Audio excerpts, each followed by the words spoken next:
आज मैं तागूत पर बात करूंगी। अस्सलाम अलैकुम आल फ्रेंड्स। तागूत मर्द। तागूत अरबी ज़ुबान का लफ्ज़ है जिसका मानी है गुमराहों का सरदार, बुत, जादू, जादूगर, सरकश, देव और काहिन। एक सूट बूट और अंग्रेज़ तर्ज के मुल्ला के मुताबिक अगर औरत को तागूत का नहीं पता तो वो जाहिल है। उनके मुताबिक 95% औरतें जाहिल हैं।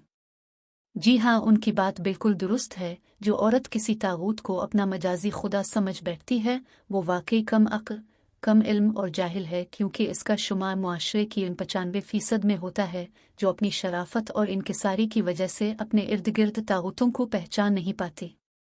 जो पहचान जाती है वो बाकी 5% के साथ शामिल हो जाती है तो वो किसी चौक में अपने हुकूक का मुतालबा कर देती है। फिर उन्हीं तागूती मर्दों के नज़दीक वो बदकार, बदचलन और 2 टके की हो जाती है, क्योंकि 95% अपनी इर्द गिर्द तागूतों की वजह से अपनी जायज़ ख्वाहिशात का गला घूंट देती है।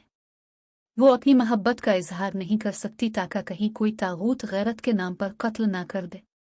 वो नौकरी पर घर से बाहर नहीं जा सकती क्योंकि किसी तागूत को लगता है कि इस जैसा को तागूत बाहर मौजूद ना हो। कुछ तागूत तो पराने को भी अपनी तागूती ताकत के खिलाफ खतरा समझते हैं और कुछ तागूत फैसला करते हैं कि इनकी बहन बेटी अगर पड़ेगी तो क्या पड़ेगी, क्योंकि नक्शे के मुताबिक किसी फाते की फतह तब तक कायम रहती है जब तक मफ्तू को शऊर ना जा अपनी आज़ादी का। और ऐसी जहरीली जहनियत इन तागूतों की है जिन्होंने न जाने कितनी औरतों की खुशियों का खून किया। कुछ जाली मिला नुमा तागूतों के मुताबिक तो बेटी को स्कूल भेजना भी ज़लालत है, लेकिन इसी बेटी के नाम पर आए सरकारी फंड को हड़प करना फ़र्ज़ अव्वल समझा जाता है। दरअसल औरत सवाल करती, अपनी हुर्मत का तहफ़्फ़ुज़ मांगती, तालीम और शऊर हासिल करती और अपने मुआशरती ज़िंदगी में यकसा हुकूक मांगती। औरत का चेहरा इन बुज़दिल तागूतों को किसी माहिर तीर अंदाज का तीर लगता है और उसके कारीवार से बचने के लिए कभी मजहब के लिहाफ में दब करने की कोशिश करते हैं तो कभी अपने गुर्राते हुए वहशियाना लहजे से असरअंदाज होने की कोशिश करते। हकीकत में ये तागूत मजहब से नावाकिफ़ और नाबलद हैं। उन्हें किसी मिंबर पे बैठे मौलवी ये तो बताया होता है कि कितनी औरतों से निकाह कर सकते हैं, कितनी बांदियां और गुलाम हासिल कर सकते हैं और कितनी हूर-ए-ऐन जन्नत में इसका इंतज़ार कर रही हैं जहां ये अपनी दरिंदगी और हुस्स की आग बुझा सकते हैं। लेकिन वो मुल्ला ये नहीं बताता वो औरत जो उसकी मुहर्रम है, इसकी तालीम, नानो नफ़का और दीगर हुकूक की फराहमी भी इस मजहब ने ज़रूरी करार दी है।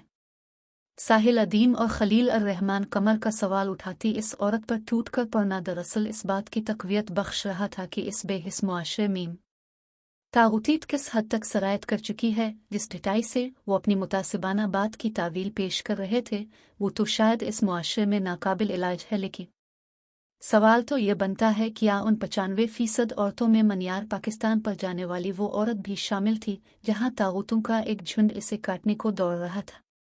क्या इन 95% जाहिल औरतों में वो मारिया नाम की लड़की भी शामिल थी जिसे 2 तागूत बाप और भाई ने ज़ियादती के बाद कत्ल कर दिया था और उसकी लाश पर बैठकर पानी पिया? क्या इनमें लाहौर की नन्ही ज़ैनब भी शामिल थी? क्या इन इस्लामाबाद की सवेरा भी शामिल थी? क्या इन वो कमसिन घरेलू मुलाजमाओं को भी शामिल किया गया जिन्हें मालिकान की तरफ से तशद्दुद का निशाना बनाया गया है?